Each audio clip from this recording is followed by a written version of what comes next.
Hi, I'm Terrell Turner, the host of the Law and Finance Show. And today we have another great guest on because one of the things I really like about this, guest is that, they're in the area of estate planning because a lot of times, whether you're a business owner or you're just an individual trying to figure out what is going to happen with my estate, what's going to happen to the things that I own. And I will say is as a person who has seen the horrible impact that it could have to your own family when someone passes away and those things are not in order, I am telling you, you definitely want to talk to someone about getting proper plans in place about this.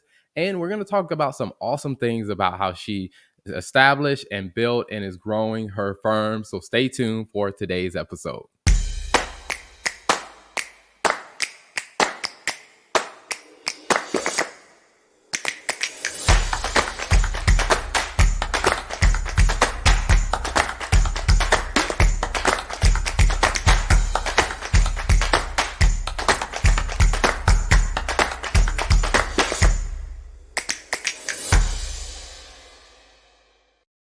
So without further ado, let me bring my guest in. Welcome to the show. How are you doing? Hey, Terrell, thank you so much for having me. I'm doing great. Absolutely, absolutely. My pleasure. I mean, as I mentioned, in kind of the intro, one of the things that I've seen is, people that don't take estate planning as a proactive measure. And after someone passes away, I've just seen horrible things happen where family members are no longer on speaking terms. And I'm just like, that could be avoided. It really can be avoided with planning. And just all you got to do is look at current events the last weekend. We don't know when we're leaving here. So, putting it off and putting it off is it's just going to make it worse for your family. Think about your loved ones and how you don't want to leave a mess for them. So the sooner you can get your affairs in order, as we say, the better. Absolutely, absolutely. Now, before we jump into the details of, a little bit more about, estate planning and the types of services that you offer, can you tell us a little bit about your background and why, the law was a path that you chose? Yeah, I always wanted to go to law school. Maybe that's because I'm old enough that LA Law used to be on TV, which was a great series. And I mean, I wanted to be a lawyer before then, but then watching that show. So anyway, I was auditing tax returns for the Internal Revenue Service. I was a revenue agent, so I had a degree in accounting, and so law school was always something in the back of my mind I was going to do one day. So I actually was looking into a program to get my master's in accounting, and that avenue was closed, the place where I was going to go. And I said, well, let me just look at this law school thing. So investigating and finding out that I did have access to law school. I went to school part time as I was working full time auditing tax returns. I went to North Carolina Central, which is the only evening program between DC and Atlanta, at least at the time it was. So I was privileged to be able to continue to work full time and pursue my law degree. Now, So, what was that like? Because everyone that I've talked to that has gone to law school, they talk about how intense it is to go through law school. So you're working full time and yes, going to law school. What was that like? it is intense. Now, of course, you don't take 12 hours. We were taking 9 hours, and we had class 3 nights a week. Basically, you have no life. You have absolutely no life. Do not even look at the television. Do not pass go. I spent my life in the library. So either I was in class or working or at the library. So Okay, that was it. I And it can was understand commuting. that. It was an hour drive. I was living in Greensboro, North Carolina. Uh, the law school was in Durham, North Carolina. So when you add all that together, there's like no time for anything but sleep, study, and work. Wow, wow. Okay, yeah. Now, what made you? Are you from North Carolina, or what took you to North Carolina? Well, I was born here in Georgia at Fort Benning, Army brat. So my father got orders to Fort Bragg, and so I did most of my growing up in North Carolina, Fayetteville and Fort Bragg. But yeah, I was actually born here in Georgia because Daddy was stationed at Fort Benning. um, for a while. So Gotcha, North gotcha. Carolina's they're both home, but my mother's in North Carolina, so that's home. Okay. All right. Nice, nice. Yeah, I am familiar with Fort Bragg. My father was in the army as well, and it just seems like anyone who's been in the army, two of the most common things I hear people say is, "I've gone through Fort Bragg and I had lived in Germany at some point." You know, he did get orders to Germany, but as a family, they decided that the children we would not go. So you might recall that if the family doesn't go, I think the orders are shorter. They don't stay as long. But anyway, so he did go to Germany. So that that still holds true. Yeah. Also, so now one of the things that I'm curious about is how did you find, you studied accounting and, that was your original background or professional background. You're working in the internal revenue services. And then as you were going through law school, I mean, did you think that you wanted to stay practicing, let's say, tax law, or were you wanting to go a completely different route in legal? I did want to do tax law. Uh, when I started college at Bennett College, I changed my major actually to accounting because I loved it so much. I mean, you either love it or you hate it. So I was one of those that loved it. I loved that things made sense, So, that there was a process or whatever. So yeah, I knew that I did want to stick with tax law when I added the law degree. Gotcha. Now, something that yes, where you say you mentioned, LA law, and I think about like a lot of the legal television shows where, there's a lot of emphasis placed on the arguments that are made. I'm curious, did you, from loving, accounting, like having the, there's a bit structure and there's processes, there's rules. Did you Mhm. find that, that was the case when you went through law school and you actually started figuring out this is what it really means to practice law? Yes, I do. I did. And I liked that side of it. I used to think that I was not a creative person. Then I found out later in life there are people that use their creativity and those that don't. So I just, sort of kind of started to become one that does because I just always thought, oh, I'm just a left brain person. I'm not creative. But so I cleared that notion. But yes, the arguments and actually, I'm a person who thought, oh, I'll never do litigation. That was, I was just going to be a book person, tax planning, blah, blah, blah. Well, come to find out, I love litigation because you have to be in the present moment. It's like playing the infield. I used to hate being in center field. And then when I got to play first base, I'm like, oh man, this is where the action is. So I loved it. And litigation is like that. Now, I'm not the kind that can be a full-time litigator for 20 years because litigation is very, very stressful. But I love that aspect of it. It's the thinking on your feet and the being in the present moment. Nice, nice. Now, I guess throughout your going through law school, was litigation a big part of the school? Is that what got you the exposure to it, or was it after No, law no, school? it was after I got my job, which was with I was lucky enough to get on with the chief counsel's office with the Internal Revenue Service. So I was hired as a trial attorney for the IRS, even though that wasn't like what I wanted to do, but that was part of the job. So, but as I started doing it, I just thought it was just fantastic. So it was actually a blessing in disguise. Mhm. So, and actually, any kind of law that you practice, I think a little bit of litigation background is always good because you know how things are going to end up if they don't work out with whatever transaction you're doing. If things go sideways, how's that going to look in court? What's going to be admissible? What kind of arguments can you make? So that makes you a better planner. And you can offer better services on the front end because you know what things are going to look like if it goes to litigation. Mhm. Awesome.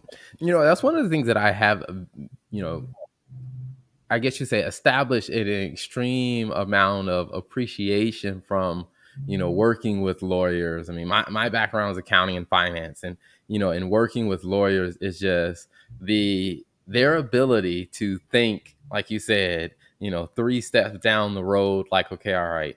how is this going to impact if the situation goes to trial? How is this going to play in the trial? And having to think through those things, in the present moment, I'm like, that is an amazing skill to develop. Yeah, it's interesting, but I do love that part of it. Awesome. So, I mean, with the interest in the enjoyment that you found in litigation, what brought you, in the background in tax, what brought you into, estate planning? Well, actually, when I left the Internal Revenue Service and wanted to start my own practice, I, I, I was not going to start any a litigation firm. That's just too time intensive. I wanted to relax. I wasn't trying to get more stressed out. I wanted to be less stressed out. So I actually looked at estate planning because that is a an area where you have an appointment with the client. It's a process, and it's all pretty much controlled. So I didn't want the kind of practice where there would be emergencies or that's not to say that I don't take some short, somebody does have a rush job. They need an estate plan done, soon. So I will do that, but that's something I pick and choose. And I wouldn't pick a practice area where it's always going to be emergencies because I know how I'm wired and I don't want to be stressed out like that all the time. So this was carefully selected as a practice area. Awesome. I love it. I love it. Now, I guess when you first started practicing in the area of estate planning, were there anything about estate planning or the process of estate planning that surprised you? Hmm. Well, I guess I shouldn't be surprised, but because even as a person who wasn't practicing in that area, I didn't know a lot about estate planning. But I guess as a lawyer, you always have a curiosity about lots of different subject areas, so you might know enough to be dangerous. But most people just do not know the rules, the law, and what could happen, and there can really be some unfortunate consequences from things they're doing, like if you decide to put your child on the deed or just major decisions that can really have bad ramifications because you don't know the law. So that's actually why one of the reasons I do a lot of speaking when I can, just to educate people. And they're always appreciative when I do because, there's so much that people don't know. And of course, I didn't know until I started specializing and studying this area. So yeah, and I'm not sure how people would find out the information unless they did go listen to someone like me or meet with an attorney who practices in the area. Yeah. No, I totally agree. I mean, I think that from what I have seen, like even in my own family, when my grandmother passed away and when it came down to all of the inheritance, what would be left, and my father was the executor of estate, and I'll be honest, at the time, he didn't know what that entailed. He didn't know all that would what would come with that, and the decisions that you have to make, and just navigating the personal, the family dynamics. Is to the point where I think I had a conversation with my parents. I have three older brothers, and I told them, I was like, you know what, we are going to make some very clear decisions before anything happens to you Yeah. guys, because Yeah. I don't want them mad at me for a decision you wanted to make. Exactly. And even not just with your assets. I've had a few calls, I think three just last month, where people wanted me to do a power of attorney for their loved one, but it was too late. The loved one did not have capacity to sign a power of attorney. So, um, yeah, it's of course better to plan in advance and just have everything ready, and then you can live your life. One of the other things that I wanted to talk about is, if people are looking for estate planning, how can they find you online? Okay, my website is walkwithwalker.com. My social media, I think it's at Attorney Gwen on Instagram, Facebook, and Twitter, at Attorney Gwen. And my LinkedIn profile is my name, Gwendolyn Walker. So, or feel free to email me at Gwen. at walkwithwalker.com. Awesome. Now, when it comes down to, providing estate planning services, are you limited to only working in Georgia, or how does that work? Yes, for estate planning, that is per jurisdiction. So each state. So if an attorney is licensed in the state, then they can practice law in that area in the state. So yes, that is a state based thing. It's not federal. So I Okay. happen to be licensed in North Carolina as well as Georgia, but right now I'm focusing on doing Georgia estate planning. Someday, one day, I might start have a satellite office in North Carolina or something. But right now, I'm focused on Georgia and becoming, yeah, more laser focused on that and expertise in Georgia law. Mhm.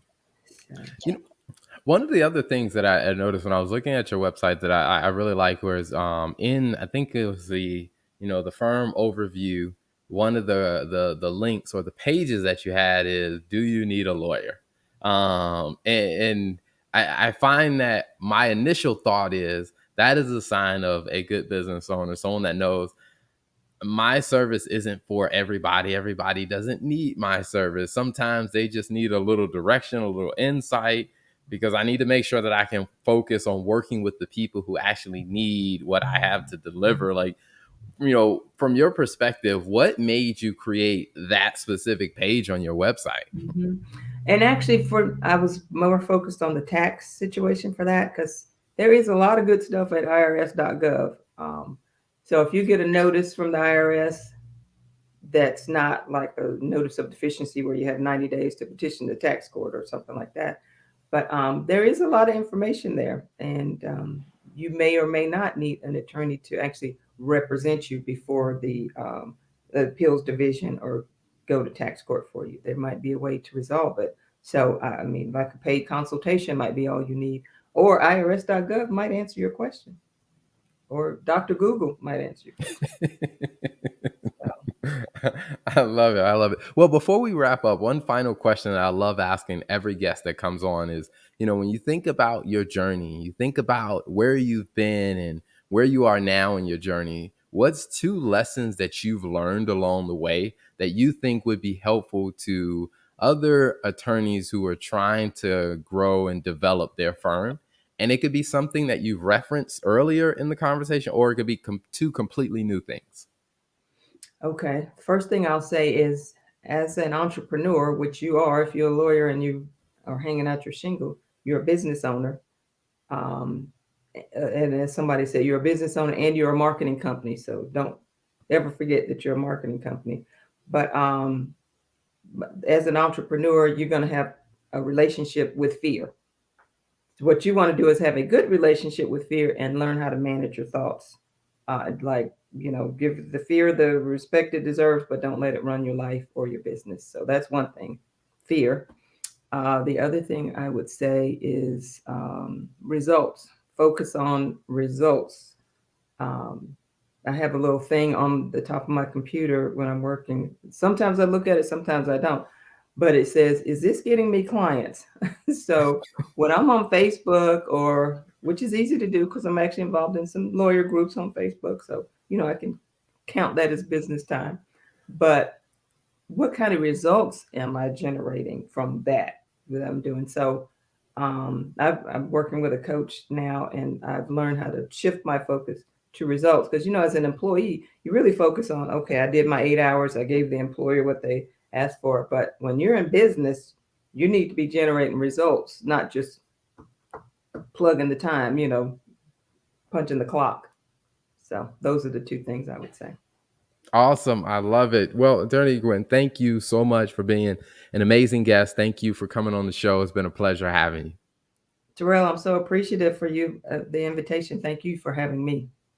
Absolutely. You just checked out the Law and Finance Show, where we bring you great, insightful interviews that talk about the business and the financial side of managing a law firm. So subscribe to the show and check out more of the great interviews.